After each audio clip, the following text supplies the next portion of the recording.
White Rock Montessori School is celebrating its 40th anniversary. This is the story of how our school began and grew into the wonderful place it is today.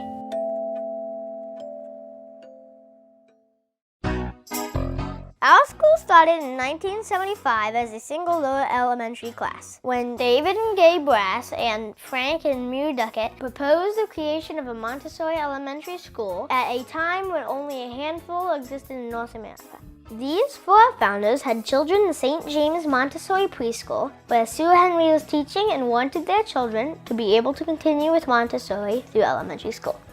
The founders of the school are the most dedicated people I think I've ever met in my entire life.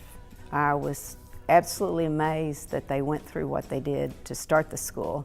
They genuinely believed in Montessori, and they were always behind the scenes, but they didn't ever take credit for things.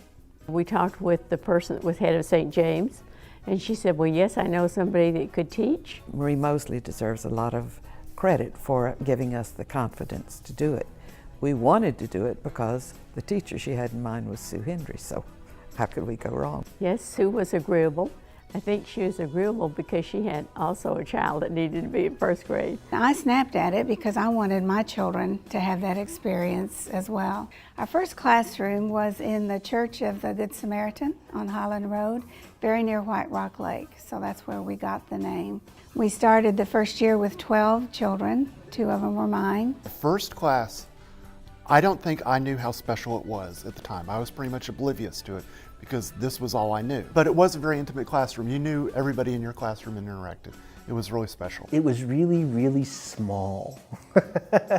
It's kind of hard to remember. It was fun and we had a good time and it was almost like a big family. The memories I have are all the fun ones, being in the woods, catching snakes and turtles, and I don't really remember it ever feeling like school.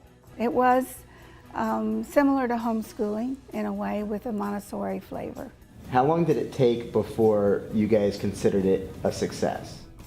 The first year, we considered it a success because we made it through. So every year was a success story. I think it was a success. I mean, I did really, really well coming out of there, so apparently I learned something. I wish I could tell you that we were looking 40 years down the road saying, oh, this will be here forever, but we were not.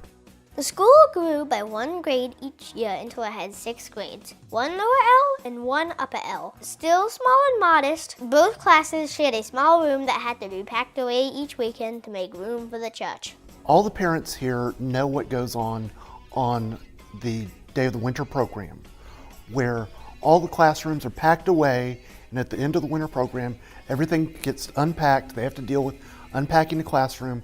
What they don't realize is that was pretty much every Friday and Monday for us. Even though we didn't have a lot in the way of a beautiful facility or materials, we were teaching the Montessori philosophy, which I really believed in for the children. Our whole family was there all the time. My dad was the PE coach / repair guy / builder / fixer. Parents who had invested in this kind of education for their children were deeply committed and very helpful.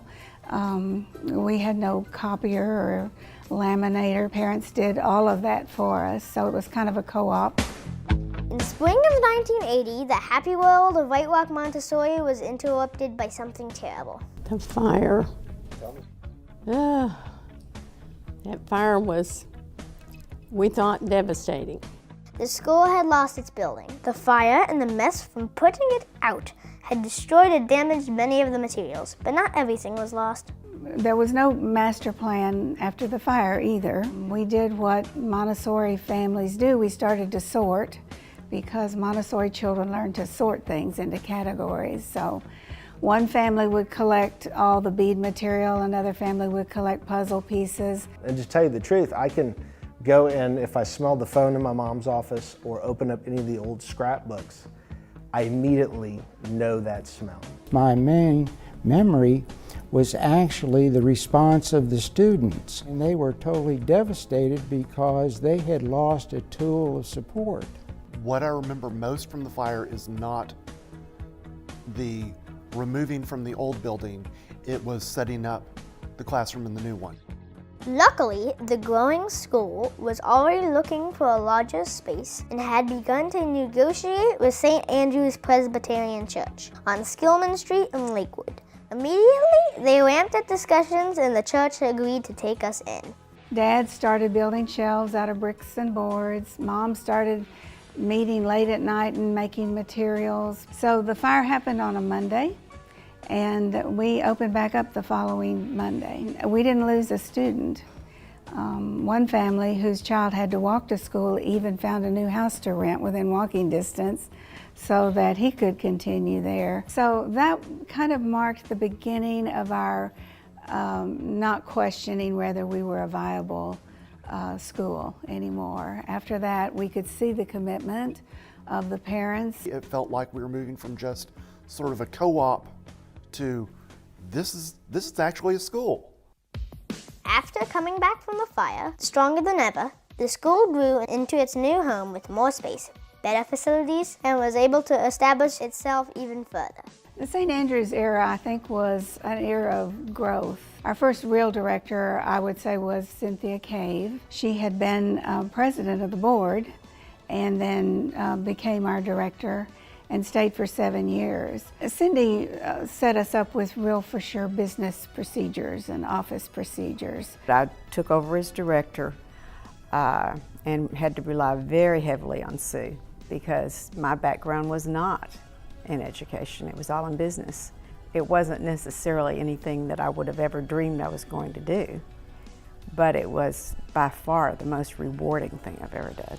I knew that Montessori was my preferred style of education for you, and so I looked in the yellow pages. The first time we went there, I immediately felt right at home.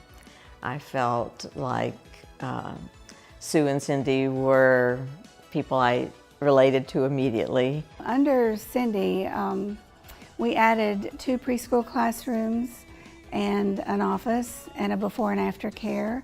So our numbers definitely increased and our staff increased. Hiring Wendy Aiken was probably one of the best things I ever did for the school. She was such a wonderful teacher and still is. That move enabled us to grow to this point. Had we stayed at Good Samaritan, I'm not sure that we would have made it to the part where we could have come to a new facility and had a middle school.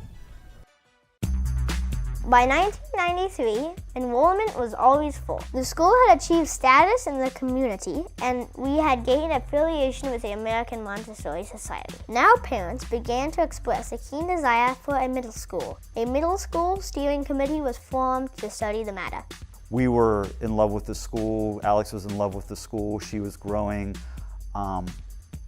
And we knew the school only went to 6th grade, but even at that time, we wanted to keep going. We learned when the children were young that the middle school years are the toughest years. They're much like the preschool years in terms of the hormones and the body changing and the soft bones and that whole sense of identity. So you're kind of repeating things in bigger bodies. And we all knew, we all lived in Dallas, and this is not to cast any aspersions, but we all knew that we didn't want our children in a 7th and 8th grade, 800 to 1,000 person industrial middle school. We knew that that was the wrong environment. Everyone who enjoys this school that we have now needs to know that, parents, they went from, hey, we want a middle school, to this facility with nothing but elbow grease. And they had to educate themselves about how to actually make a middle school. They have to find a place to put the school. It has to be big enough for the old school and the new school. Okay, now we're gonna have to build a place. Well, we have to get money. We're gonna have to form Tweedledee and Tweedledum Inc. to buy the land and hold it for 2 years while the school gets rezoned. There's a zoning process. You end up with an upper elementary class going down to city council meetings. It's difficult to explain quickly just how much went into getting the new school, just as it's difficult to give credit to everyone who needs and deserves credit. So please take a look at the plaque downstairs in the school and look at the names and ask around for some of the people who were there, because it is really, as impressive an example of parental involvement as I've ever heard of. From the start, we wanted the building to have a simple elegance, clean lines, and very functional. The architects caught our vision from the beginning. During the zoning and the fundraising process for a good 2 years, the staff was able to dream and brainstorm and collaborate on what they thought would perfectly fit our Montessori program. On September 8, 1998, 23 years to the day after the school's founding, we moved into a new permanent home. We wanted from the beginning to have the best we could possibly afford and then add to it. I really see the campus as never being finished. It's just the fact that you knew the school would be permanent. There's no lease, there's no landlord. There's a real value in learning to make do. And we had to make do more when we were a younger school, but we still don't overdo. I mean, we don't have a gym. Our children play outside. I've always said you could teach Montessori under a tree with sticks and rocks. It's more about the experience than it is about the things. But we do have very nice things now, and I'm very appreciative. Every day I drive in, I feel lucky to be here and just wonder how all this happened. The growth in the school after the move was explosive. We made long-term plans, expanded staff, raised salaries, built infrastructure, improved the grounds in countless ways, and started the outdoor education program. I think the thing we have here on Oates Drive that I'm really happy about for our Dallas children is a place where they can experience the outdoors, to build a hut in the woods, to watch the birds, to take care of chickens or ducks or a goat. The emphasis on nature is wonderful because we weren't able to have that at St. Andrews.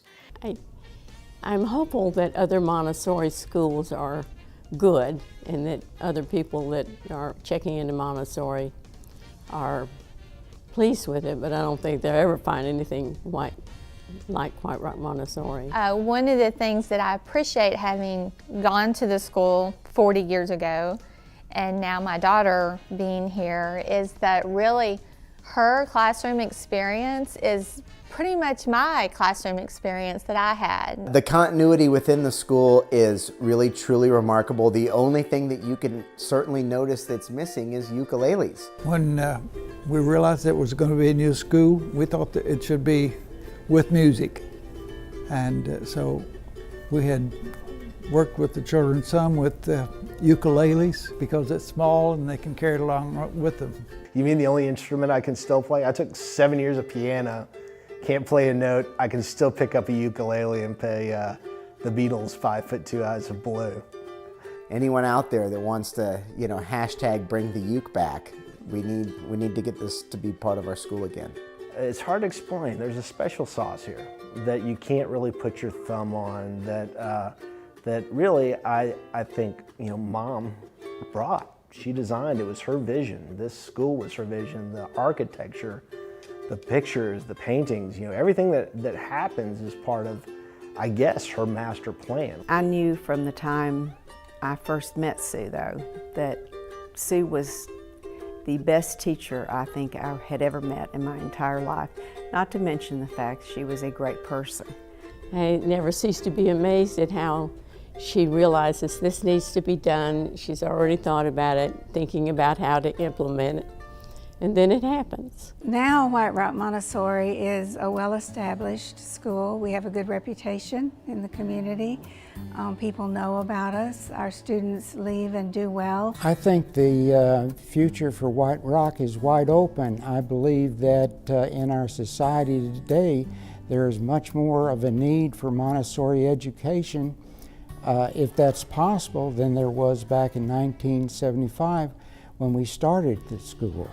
Well, I think that every year, any single kid that this school produces will make a difference in the way they raise their family, in the ways they approach life. So every year we have people coming out of here is a win. So 40 years, that's awesome. Hopefully 80 more. They have wonderful facilities, fantastic educators, an excellent parent population, but ultimately it really is going to be about the kids. They will be the ones to tell us what the future at White Rock Montessori is. I feel like there's a lot to come and I'm excited. UE. I'm going into UE next year, and I went there for move-up day. It's awesome. The garden's become a lot more developed, and Fairfield's going to become a lot more developed. We're going to have like a more developed camping space there. Swings. Okay. I want swings. More animals, probably. I believe there will be flying chickens. Put rolls of candy in. Make field day every day. Get a bigger garden and make a high school. Yeah. We definitely had a high school. I would also build actually a little house in the woods. Yeah. Maybe just sort of as an outdoor classroom, because Montessori itself is technically an outdoor classroom, like you're allowed to go outside and that sort of thing. But having a house in the woods where it's just totally like empty windows, it would be a real outdoor classroom. I think they're going to be very successful because the school is different from the other schools, and I think people will learn that this is better for children. I feel like that in the next couple of years, Montessori is going to be like the next big thing or something. Once people have discovered it, it's not really something that you can just let go of. This type of learning environment, I feel like, is the future. The, same things for every single kid, that's going to fall off, I think. What I think really makes this program unique is the foundation on like the ideas of respect to yourself and others, and kind of accepting people for who they are no matter what differences they have. Well, it's like immensely grown since, it started, so I think it's just going to continue to just, get bigger, it'll just grow like a weed.